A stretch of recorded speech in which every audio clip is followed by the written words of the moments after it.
en sachant qu'en fait c'est un temps d'échange. Donc bonjour à tous déjà. Bonjour. Voilà. Donc je suis Razik Brig, journaliste, spécialiste de l'Olympique Lyonnais pour le site olympique et lyonnais.com. S'il y a des fans de l'Olympique Lyonnais, n'hésitez pas à vous rendre sur le site. L'idée en fait c'est un temps d'échange pour moi. Je pense que vous avez pas mal de questions, j'espère en tout cas, parce qu'on a la chance quand même d'avoir... il y a du costaud là, il y a du costaud au niveau du sport, avec un ancien joueur de rugby, voilà, qu'on accueille ici, Sylvain. Tiens, on peut applaudir.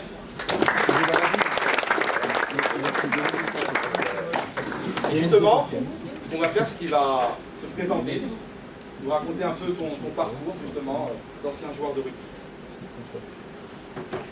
Bonjour à tous, je me présente à Sylvain Tian, ancien joueur de rugby professionnel. J'ai joué à Bourg-en-Bresse, Oyonnax, Bourgoin-Jallieu, Agen et puis Barbaret français. Voilà, pour le moment. Voilà, on a une sacrée carrière, en tout cas. Merci beaucoup d'avoir accepté l'invitation d'échanger avec nos étudiants, qui, je le sais, ont pas mal de questions On se tutoie? Pas de soucis. Allez, on se tutoie, à te poser. Voilà. Et puis moi aussi, ça me fait plaisir d'être là parce que c'est un échange. Et puis nous aussi, on a appris de nos grands frères, de nos anciens. Et puis si on peut partager aussi l'expérience, on peut partager aussi notre parcours, pourquoi pas. Parce qu'on sait que demain, il y aura des champions ici ou des managers. Donc moi, ça me fait plaisir d'échanger. Et puis aussi, on a le privilège, certains, je pense même beaucoup le connaissent, Anthony Réveillère, qui a bien évidemment évolué, notamment du côté de l'Olympique Lyonnais. On peut applaudir aussi.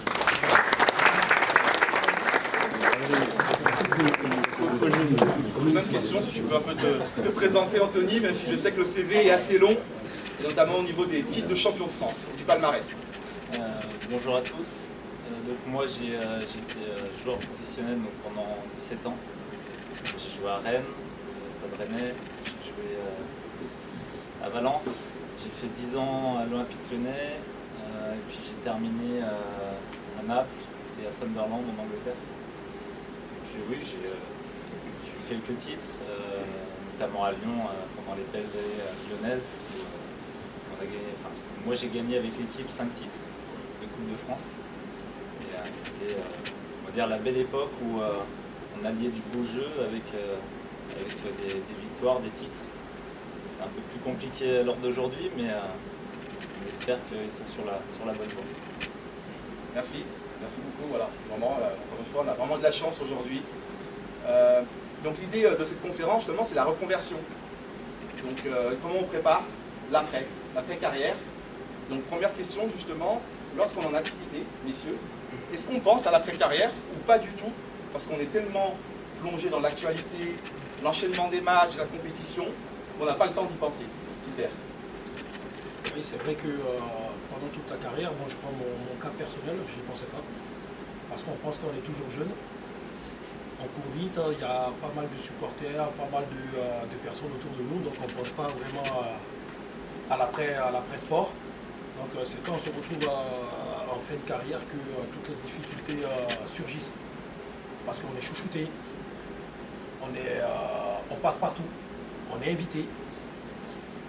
Et tout ce côté-là fait qu'on se prend pour des dieux. Parce que tu as toute une ville, tu as toute une équipe, tu as tout...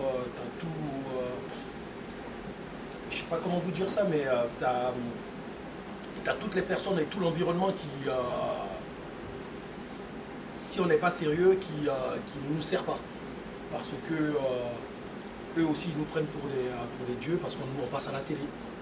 Après c'est à nous de penser. Et moi mon cas personnel c'était très très dur après. Donc on va revenir là-dessus si Bien sûr. je vais laisser Anthony prendre la suite, mais c'était très compliqué pour moi après. Ça va être intéressant, ça va être très intéressant. Toi, Anthony, est-ce que tu en parlais déjà, est-ce que tu pensais déjà à ton après-carrière? J'ai envie de dire on y pense sans vraiment y penser. Comme tu disais, c'est que on pense surtout à notre carrière sportive et puis on ne sait pas forcément où on va aller après et puis on ne sait pas surtout comment s'y prendre. Donc comme tu disais, c'est vrai qu'on pense qu'on est jeune et puis finalement que ça ne va jamais s'arrêter et puis après il faut arriver à se préparer à arrêté, on va dire c'est une petite mort sportive qui fait où faut pas faire l'année trop. Ça peut être aussi le sport qui nous arrête. Et puis moi pour ma part j'ai arrêté voilà, par conviction personnelle aussi avec l'âge, j'avais 35 ans. Et j'ai arrêté pour mes enfants, j'ai arrêté aussi parce que ce qu'on me proposait et puis le problème avec l'âge, notamment en France, quand on a 35 ans, surtout à partir de 30 ans, on est vieux et puis on est toujours blessé. Dès qu'il y a une blessure, ça remet toujours, je dirais, tout en question, notamment je dirais, la qualité de vie où on pourrait avoir des excès. Et donc moi ça m'a un peu gavé tout ça, donc moi j'ai arrêté. Et après l'idée c'était de rebondir et puis et je pense le plus compliqué c'était de se remettre dans les études, de se former. Et c'est vrai que moi j'ai voulu, on va dire dans la continuité de la fin de ma carrière, enchaîner sur un diplôme de manager à Limoges.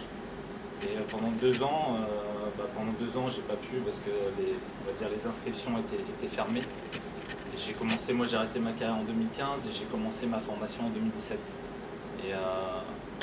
Et franchement, de retourner à, moi j'avais 37 ans, sur les bancs d'école, c'est dur. Franchement, c'est dur.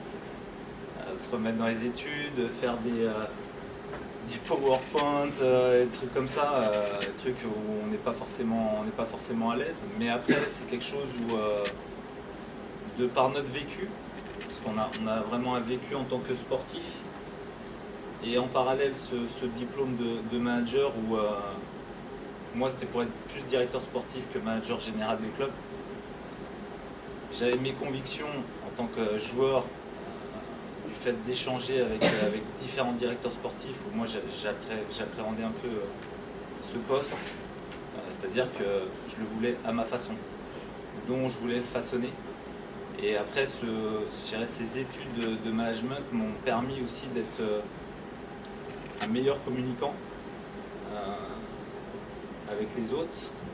Et le fait de se retrouver de l'autre côté de la barrière, ça donne d'autres perspectives de ce qu'on n'imaginait pas quand on était joueur et vraiment où on était focus, comme tu disais, focus sur notre métier, sur ce qu'on avait à faire. Et peu importe comment fonctionnait un club, comment on pouvait décider un entraîneur voilà, de ses compos. Et c'est vrai que quand on passe de l'autre côté de la barrière, on voit qu'un entraîneur, c'est un métier de fou furieux. Parce qu'il y a beaucoup de choses à gérer et finalement quand on est joueur, finalement on arrive, on s'entraîne, on repart et après on doit penser seulement à nous et à la récupération. Et même si c'est un sport collectif, je dirais, on pense d'abord à soi et puis aussi à sa carrière. Et c'est vrai que quand on est de l'autre côté de la barrière, il y a beaucoup de perspectives. Alors forcément on arrive à un certain âge, moi j'avais 37 ans.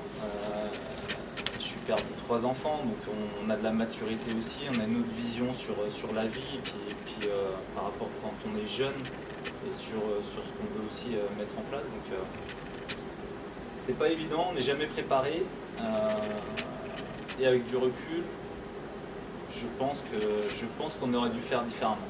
Voilà. On aurait dû faire différemment parce qu'on a quand même du temps aussi pour soi, et quand on veut, on peut. Mais c'est vrai que je pense, moi pour ma part, j'ai reculé l'échéance au maximum et vraiment de profiter de ma qualité de vie de sportif et pour vraiment me donner la plénitude de mes moyens et puis pour performer, mais avec du recul à refaire, j'aurais fait différent. Si vous avez des questions, n'hésitez pas à lever la main, hein, comme ça permet n'hésitez pas à rebondir par rapport à certaines réponses. Donc dans le vestiaire finalement, on n'en parle pas tant que ça de l'après-carrière entre joueurs, entre coéquipiers. Non, dans le vestiaire on n'en parle pas trop parce que on est tellement pris par le sport, c'est 4-5 joueurs par poste, donc nous c'est de gagner la place tous les week-ends et c'est chaque semaine comme ça. Je finis mon match du week-end, il va falloir que déjà je sois performant sur le terrain, je reviens dans la semaine, il faut que je sois performant encore dans la semaine pour regagner ma place. Donc on n'a pas le temps, nous, de regarder à côté. Et puis comme Anthony parlait et disait, derrière, on n'a pas le temps de penser à l'après-sport. Et même aujourd'hui, il y a des clubs qui en parlent, qui mettent des structures en place. Mais moi, à mon époque, non, il n'y en avait pas, on n'en parlait jamais. Tu vois. Moi, à la fin de ma carrière, franchement, je ne savais pas quoi faire. Je ne savais pas. Des métiers, j'en ai fait pas mal, hein, parce que je me suis trouvé tout seul dans ma tête à me dire, ah, ben, tu peux faire ci, tu peux faire ça. Mais je n'ai jamais appris. Et après, se retrouver encore sur les bancs à apprendre, je suis parti passer mes diplômes d'entraîneur et de manager, parce que j'aime bien le contact. Je voulais redonner aussi tout ce que le sport m'a apporté, donc c'est ce qui m'a permis de pouvoir rebondir. Mais je vous promets que dès qu'on sort de là, si tout n'est pas structuré dans nos têtes, très compliqué. Et il y a pas mal moi, de copains qui sont suicidés par rapport à ça, parce qu'on est laissé dans la nature. Les clubs, dès qu'on n'est plus joueur, c'est fini, parce qu'il y a un autre qui va venir derrière. Je vous prends l'exemple de Neymar aujourd'hui, tout le monde est en train de critiquer, mais à l'époque, quand il était tout jeune, c'était le dieu. Et maintenant, tout le monde se fout de sa gueule. Et ça, c'est la vie des sportifs de haut niveau. On est bon aujourd'hui, et demain, il y a un nouveau jeune qui va arriver, et puis on nous oublie. Et après, derrière, on va aller pointer soit à la CEDIC, ou Pôle emploi, ou aller aller à la Sécu, quand il va falloir faire le rang à la Sécu, c'est beaucoup plus compliqué. Or, avant, mais c'est tout le club qui s'en occupait. On arrivait le matin, tu avais tout.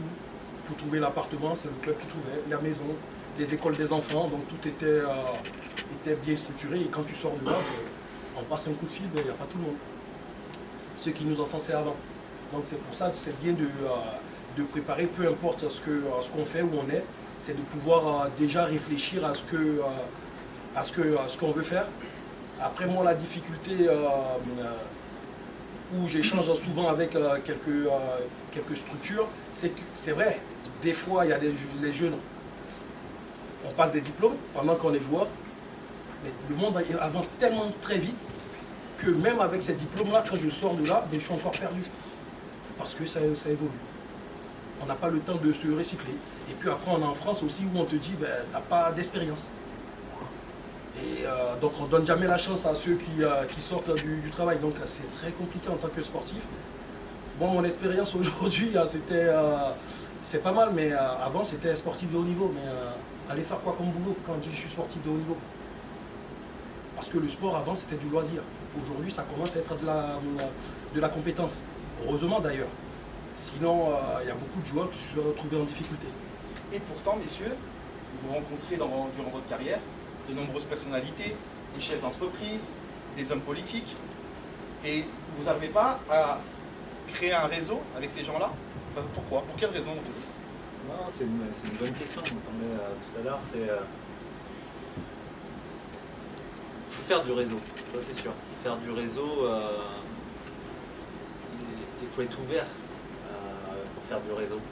Et quand on est sportif de haut niveau, moi pour ma part, c'est de se protéger, on va dire, du monde un peu extérieur, c'est-à-dire qu'il y a toujours ces personnes-là qui sont malveillantes, qui veulent profiter, que ce soit des billets, qui veulent toujours des billets pour aller au stade, qui veulent toujours un maillot, mais qui veulent aussi votre argent, c'est un peu des vautours, donc forcément on se ferme. Et moi j'ai pas fait de réseau en fait pendant ma carrière. Pour moi, j'ai un réseau aujourd'hui, c'est que j'ai tellement de connaissances et j'ai tellement de personnes que j'ai quand même rencontrées, sans forcément, et surtout des anciens joueurs qui sont surtout dans différentes structures, que ce soit des entraîneurs, des managers, des présidents. Je me rends compte que j'ai un réseau. Après, je ne l'ai pas animé. Moi, je suis encore un petit peu dans le milieu du foot, je suis à l'OL, je commente les matchs, je fais consultant. Donc ça m'a aussi rapproché un petit peu de ce milieu-là et puis de revoir des personnes. Mais pour moi aujourd'hui, si je dois donner un conseil, c'est de trouver, se protéger. Alors je parle pour les sportifs de haut niveau, hein, de se protéger, mais en même temps d'activer un réseau et qui pourra toujours servir. Pas forcément en appelant, en disant tiens, t'as pas un truc pour moi, t'as pas quelque chose, tu peux pas me trouver quelque chose, parce que quand vous voulez quelque chose, il faut toujours aller le chercher, il faut toujours se battre pour ça tombe pas du ciel. Et pour moi, c'est juste dans des discussions avec des personnes, justement, parce que quand on fait un réseau, il faut aussi l'animer. Et il faut continuer à l'alimenter aussi. Et pour moi, dans les discussions, après, souvent, des discussions amènent d'autres discussions et amènent aussi du réseau qui fait que, après, on pense à vous. Voilà, dès qu'il y a des posts, on sait ce que vous faites. Et forcément, avec ce réseau-là, après, les gens parlent et ça se diffuse. Et ça peut amener aux différentes opportunités et qui peuvent vous profiter. Moi, pour ma part, j'ai pas voulu ça. Je sais pas, je le regrette parce que finalement, ça m'allait bien. Moi, je suis quelqu'un de discret, j'aime bien ma petite vie aussi. Même si maintenant, à mon âge, je sais pas, je me force, je sais l'importance du réseau, sans forcément chercher quoi que ce soit, mais je sais que si j'en avais fait un pendant ma carrière, ça m'aurait facilité l'après-carrière, ça c'est sûr. Mais comme tu disais, Razik, moi je suis pas people déjà, les soirées, tout ça, tu vois, j'ai même reçu un message de Lyon People pour parler d'un truc, bon je le rappellerai jamais. Voilà, moi je suis assez fermé, je suis pas froid, je suis assez fermé dans le sens où je veux pas déranger les autres, mais je veux pas qu'on me dérange non plus. Voilà. C'est un peu ma vision des choses. Je dis pas qu'il faut être comme moi, et justement il faut être plus ouvert. Après nous on est aussi des personnalités un petit peu publiques, qui fait que il y a quand même toujours beaucoup d'intérêt autour de nous, voilà, on veut profiter aussi. On ne peut pas dire oui à tout le monde. Si Razik tu m'invites, je sais que je suis déjà venu sur ton émission. Je vais sélectionner aussi, je ne vais pas faire tout, je ne vais pas faire toutes les radios, je ne vais pas faire toutes les interviews sur Instagram, je ne vais pas faire toutes les interviews télévisées, mais je vais faire celles déjà qui me parlent. Mais ce que je veux dire, pour nous, il y a tellement de sollicitations sur LinkedIn, sur Instagram, qu'on ne peut pas répondre, et à un moment donné, on doit être aussi ferme, et on doit se protéger un petit peu de tout ça. Mais si moi j'avais un conseil à donner, en règle générale, voilà, il faut se faire du réseau. Et du réseau, c'est pas se dire que des grands noms, que des patrons, c'est de s'ouvrir surtout au monde. Et vous verrez que finalement le monde est très petit. Voilà. Qui plus est dans le milieu du sport, qui plus est à Lyon, dans la région lyonnaise où tout le monde se connaît. Et le réseau, c'est dès à présent. C'est un village. C'est un village. Ouais. Je dis souvent que c'est un village. Et vous, en tant qu'étudiant, justement, c'est important aussi, dès à présent, par rapport à votre réseau, de vous faire du réseau, d'échanger. Justement, là, aujourd'hui, vous avez eu l'opportunité de rencontrer des chefs d'entreprise, des acteurs du milieu du sport, et d'avoir deux intervenants comme Sylvain et comme Anthony. Donc, c'est une opportunité, une belle opportunité à saisir, justement, je pense, en tout cas. C'est pas donné à tout le monde. Et la preuve, parce qu'Anthony a dit qu'il sélectionnait. Donc s'il est présent aujourd'hui, c'est qu'il vous a sélectionné, quelque part. C'est vrai. Voilà, il sélectionne parce qu'il est très sollicité, donc il ne fait pas toutes les conférences, il ne fait pas toutes les écoles. Par contre, aujourd'hui, il est là à Win Sports School. Sylvain, par rapport au réseau, pareil dans le milieu du rugby, on dit troisième mi-temps, la solidarité, etc. Est-ce qu'il y a ce fameux réseau aussi? Est-ce qu'il t'a servi ce réseau pour l'après-carrière? Le réseau de la nuit. Oui, très très gros réseau, mais bon, moi, je suis quelqu'un qui n'aime pas demander, parce que je me suis toujours démerdé en tant que sportif de haut niveau, je me suis battu pour arriver là, donc moi dans ma tête c'était de dire qu'il n'y a que par moi-même je peux m'en sortir. C'est pas vrai, le réseau il est important, c'est de sentir et de saisir les bonnes opportunités. Moi la peur que j'ai eue c'était à chaque fois ce qu'on nous demande, comme Anthony disait tout à l'heure, un maillot, des places, de l'argent, je veux rentrer dans tel coin. Il y a des copains qui sortent dans des boîtes de nuit, ils appellent le videur pour dire dis-lui que je peux rentrer. C'est beaucoup de choses comme ça. Et moi sur la fin, franchement j'ai commencé à reculer et à sortir de ce cadre-là. À te renfermer? À me renfermer, oui, parce que ça m'a fait pleurer, j'étais triste parce que je me demandais si les gens autour de nous aimaient parce que, en tant que sportif ou en tant qu'être humain, ou c'était juste parce qu'ils voulaient profiter. Donc beaucoup de questionnements comme ça dans la tête font qu'on ne fait pas les bons choix. Et dès qu'il y a des opportunités, on en croise des personnes, pas des personnes, mais des personnalités, on en croise pas mal, mais on se pose la question. Pourquoi il vient vers moi?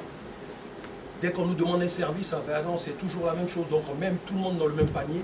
Alors c'est pas vrai, c'est à nous de regarder, de sélectionner et de pouvoir prendre les bonnes opportunités. Et moi, le conseil que je veux vraiment vous donner, c'est de prendre une opportunité de gagnant-gagnant. Si ça vous dessert, prenez-le. Si ça vous dessert, c'est pas la peine. Ne vous prenez pas la tête parce que c'est telle ou telle personne.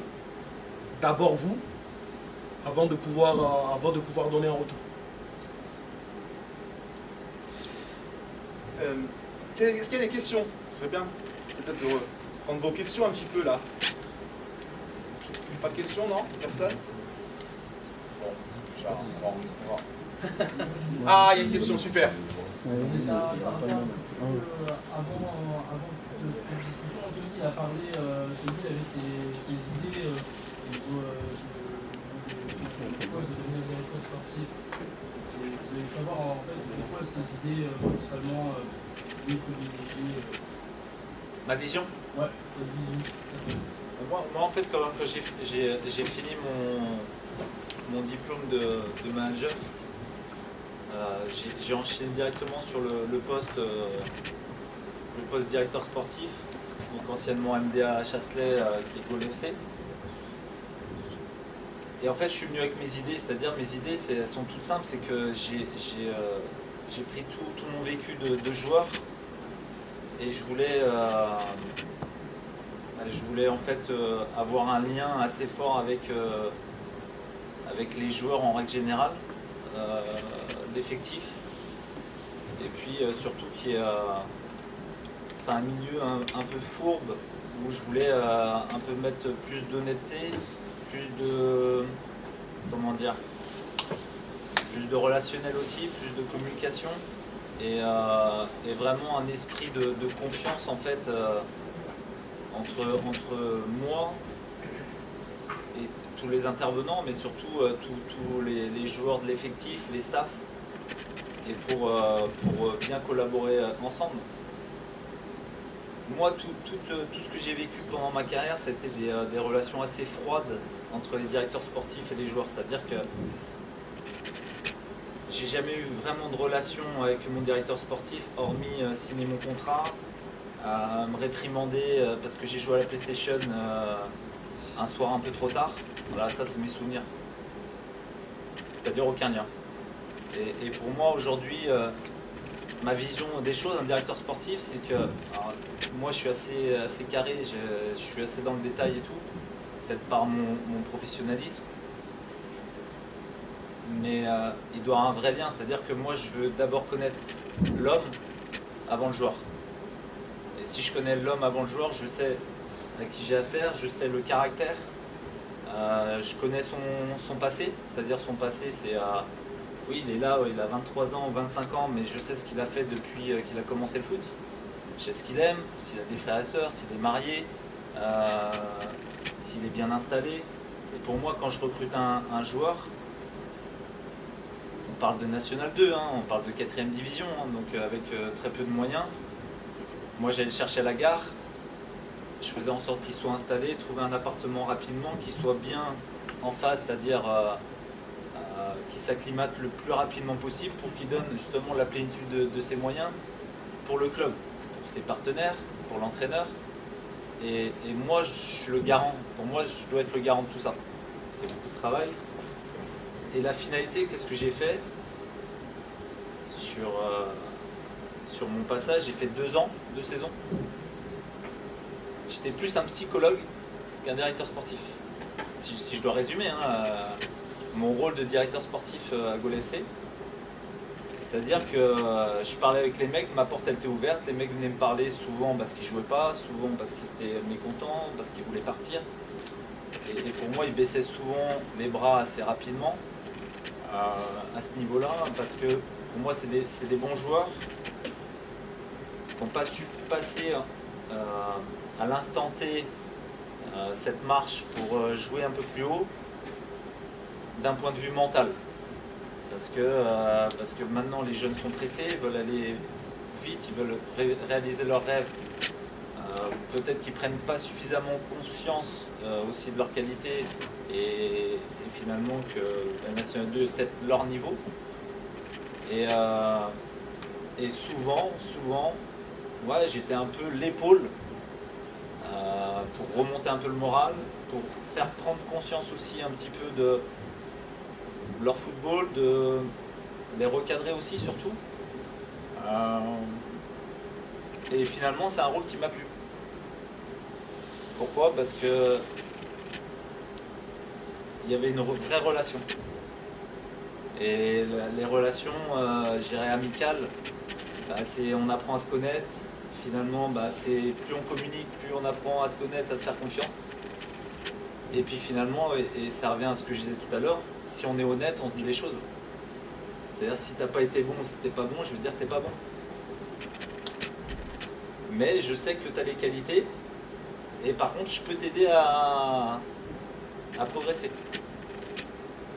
Et ça, je peux le faire parce que j'ai la légitimité d'avoir été professionnel, donc je sais aussi un peu entre guillemets, la recette et surtout ce qu'il faut faire. Mais surtout c'est de les guider et de les faire progresser. Et autant en tant que joueur, mais surtout en tant qu'homme. Et pour moi, l'un ne va pas sans l'autre.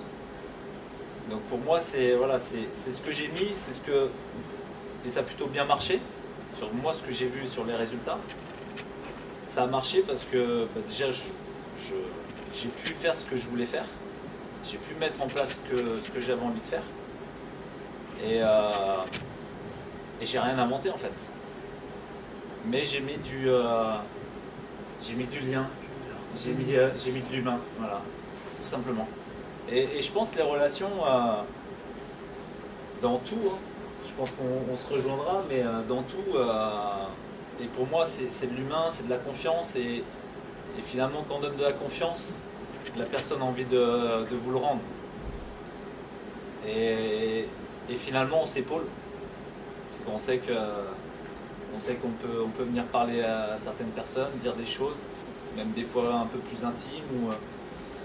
Et voilà, comment moi je conçois le poste de directeur sportif, moi, à ma manière et selon ma petite expérience, parce que j'ai fait 2 ans, maintenant je fais consultant. Mais en tout cas, ça m'a donné envie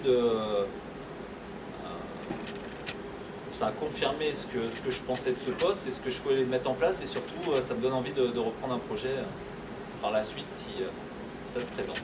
Et comme quoi ça marche quand on est honnête, sans trahir de secret. Moi, Je connais un joueur, et je te donne la parole après, je connais un joueur qui était là à ce moment-là, qui jouait pas en plus, et qui m'a dit que justement il était resté parce que tu lui avais donné de la confiance et que tu avais été honnête avec lui.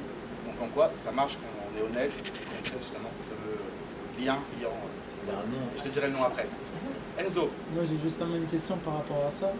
Est-ce que le fait d'être trop honnête, t'as pas fait arrêter ce métier parce que tu t'es senti à un moment donné être obligé de faire du vice par moment, parce qu'on sait que c'est des groupes de 20 joueurs, 25 joueurs parfois, il y en a 11 qui jouent, et tout le monde a besoin d'entendre un discours pour rester concerné dans le club, et ça, devoir jongler un peu avec Non, en fait, si tu veux, moi, c'est bien, la question est pertinente, c'est que moi je reste directeur sportif, je suis pas entraîneur. Donc ça me permet aussi d'avoir cette proximité, mais en même temps cette distance avec les joueurs, en disant le terrain c'est l'entraîneur. Moi j'interviens pas dans les choix. Même si après on a un choix commun sur le recrutement, et pour moi le plus dur c'est de dire aux joueurs qu'on ne les garde pas finalement. Ça c'est le plus dur parce que tisse des liens, et c'est là où il faut être honnête, à un moment donné tu peux pas la faire à l'envers, tu dis on continue pas et finalement on ne prolongera pas. Je pense que, tu l'as dit Razik, je pense, moi j'ai toujours été honnête, et ça plaît pas toujours, hein. Oui, mais... Ça plaît pas, ça peut énerver et tout. Après, mais je dirais, tu vois, et on revient un petit peu sur le réseau, dans le club de Gaulle FC, où j'ai mangé un peu mon pain noir et j'ai pris beaucoup sur moi. C'est qu'on parle du réseau, c'est que des fois, et ça c'est dur, hein, parce que quand je dis être honnête, c'est un peu tout l'opposé. Dans le réseau aussi, il faut savoir faire semblant. Être politique. C'est ce que j'avais dit. Tu vois, par exemple, nous, à l'époque, il y avait Chris, on était deux anciens joueurs professionnels. On nous a demandé de professionnaliser, mais on a plus dérangé le milieu amateur qu'autre chose. Dans leurs habitudes, dans l'acceptation. Alors que nous, on voulait pas tout révolutionner, mais on voulait faire avancer les choses. Plus de bâtons dans les roues, donc il a fallu faire La politique.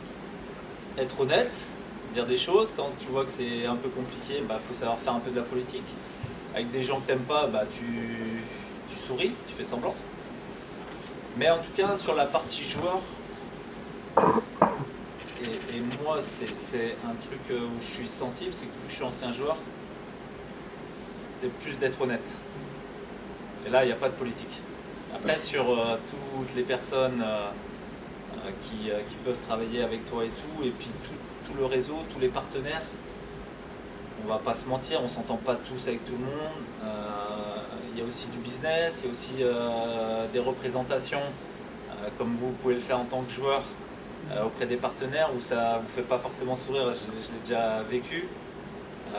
Tu dois faire semblant, tu dois être poli, tu dois sourire, et puis même si tu as envie de faire autre chose, mais tu le fais pour le bien du club. Et pour avoir aussi des sponsors, du mécénat. Et si on prend le Goal FC, c'est 98% de mécénat pour payer les joueurs. Et tu vois, quand on parle d'honnêteté aussi, pour remettre un peu le cap dans un projet, c'est bien aussi pour les joueurs de savoir comment ils sont rémunérés. C'est-à-dire qu'à Goal FC, il n'y a pas la moitié du budget qui est de subventions de la ville, de la région et tout. Et c'était que du mécénat et de dire, voilà, le président, vous allez le respecter parce que c'est lui qui vous paye. Et c'est lui qui va chercher tous les sponsors, tous les mécénats. Et c'est grâce à tous ces partenaires-là que vous pouvez être rémunéré. Et à un moment donné, il faut aussi rendre en parallèle. Mais si tu ne l'expliques pas tout ça, tu ne vas pas le comprendre. Les joueurs ne vont pas le comprendre. Et finalement, quand on va te demander de faire une soirée partenaire, tu ne vas pas comprendre le sens. Et c'est comme un entraîneur qui va parler à ces joueurs, on va leur dire, ouais, tiens, vous faites tel exercice, mais on ne leur explique pas pourquoi et dans quel but. Si tu n'as pas cette communication, la finalité, c'est que tu dis, tu vas le faire, mais tu ne sais pas pourquoi tu le fais. Et tu es un peu énervé parce qu'on ne t'a pas expliqué. Alors que si on t'explique tout de suite, on en revient à la communication et tout de suite ça devient plus évident et plus simple pour toutes les parties finalement.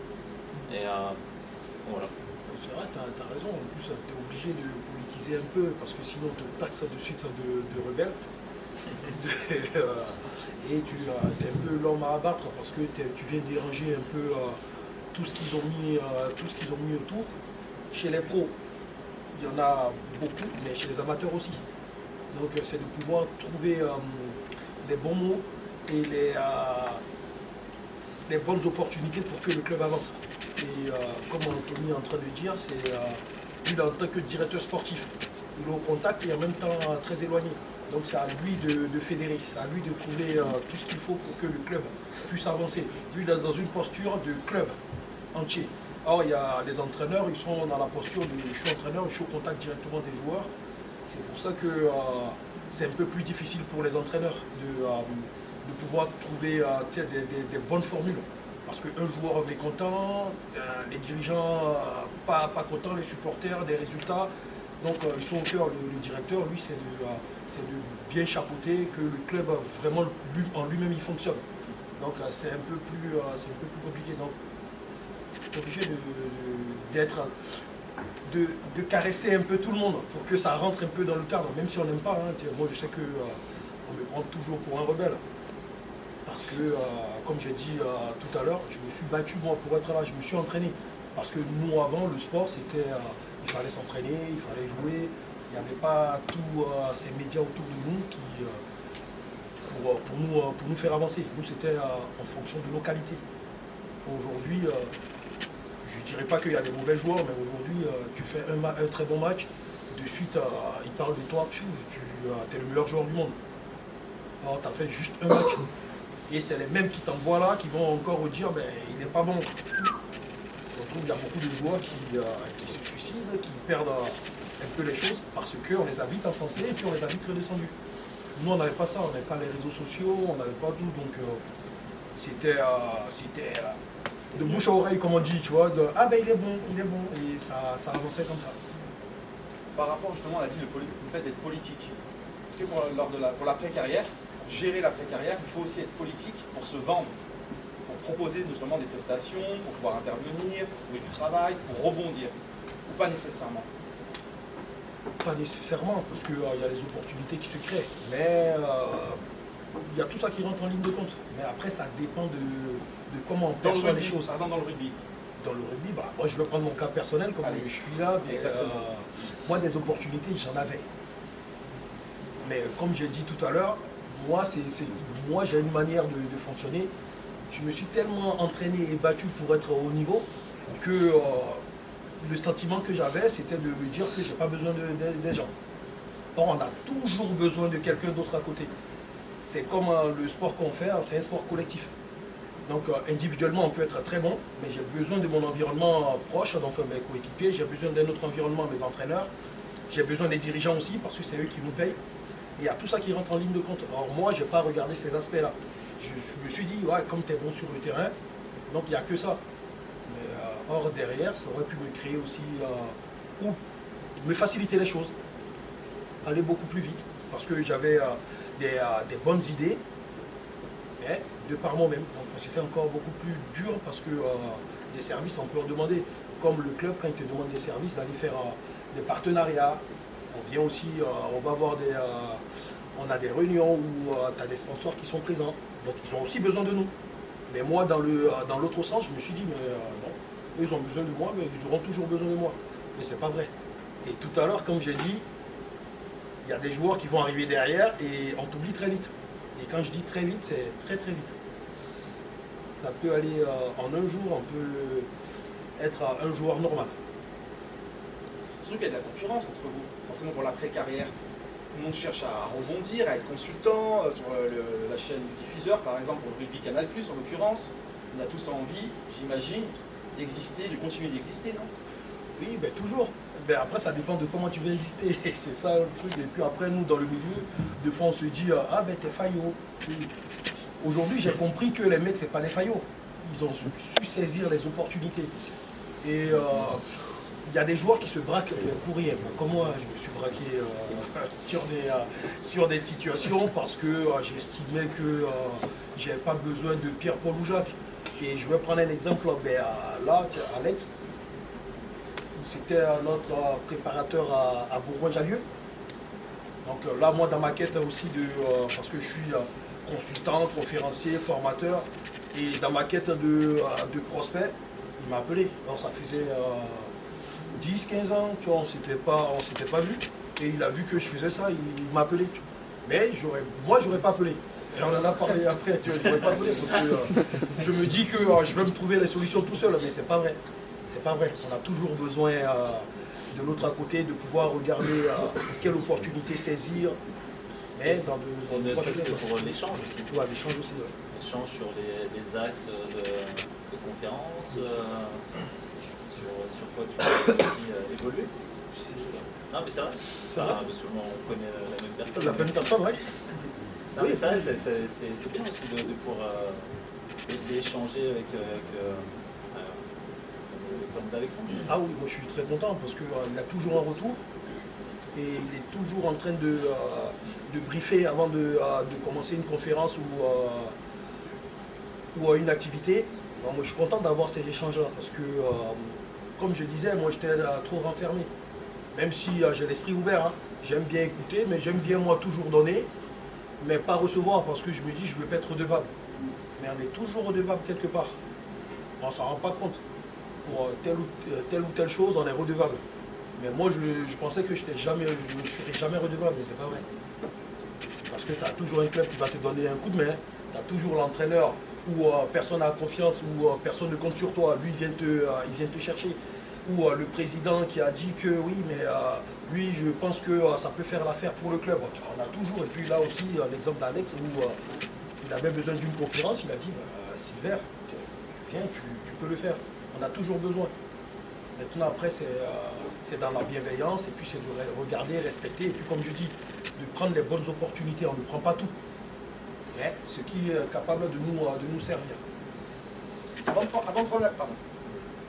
de prendre la question, j'ai envie de rebondir sur l'après encore une fois. Par exemple, toi, Anto, aujourd'hui, tu es consultant pour OL Télé, achète du club OL Play. Est-ce que c'est toi, c'est un appel entrant? Est-ce que c'est toi qui as sollicité? Est-ce que tu as utilisé ton réseau justement pour devenir consultant? Non, non, on m'a appelé. Mais c'est vrai, pour rebondir sur les bureaux de CDR, c'est qu'on dit qu'on n'est pas. On est tous redevables. En fait, c'est surtout qu'on a des fois des recommandations qui sont faites sur nous sans vraiment le savoir. Ou on l'apprend après. Parce que finalement, tu vois, sur moi, l'appel pour être consultant, au départ, je voulais pas. Je voulais pas, pourquoi? Parce que je voulais pas être commentateur. En fait, je voulais pas commenter tout un match. Déjà, 1h30 de match, j'ai du mal à regarder. Alors, en plus, le commenter, faire 1 heure avant de consultant, 1 heure après de consultant, c'est-à-dire 4 heures à parler que de football, j'étais pas vraiment emballé. Mais en même temps, vu que j'avais pas de projet et que c'était l'OL, où j'ai joué 10 ans, je me suis dit ça peut être une belle opportunité déjà de refaire du réseau au bord du terrain. De voir aussi un petit peu, moi, ma vision des choses sur un club comme l'OL, parce que j'ai plus l'œil de l'ancien footballeur ou du footballeur ou du spectateur, mais j'ai l'œil maintenant du directeur sportif, donc aussi d'appréhender un petit peu ça même au niveau professionnel. Et puis